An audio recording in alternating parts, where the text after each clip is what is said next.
marami na mga tilapia dyan.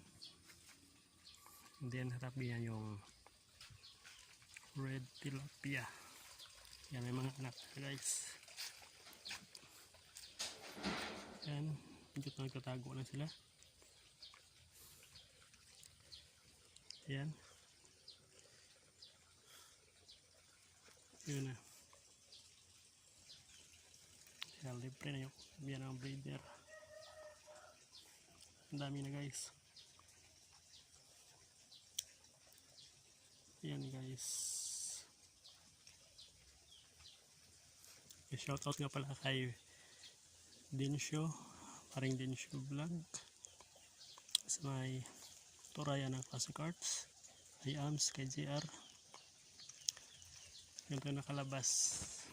Visitan tayo sa ating area. Yan.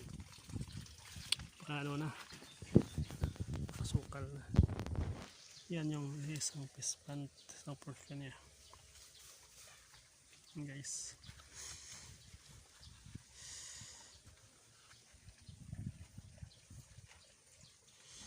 Mga saging lang kalinisan.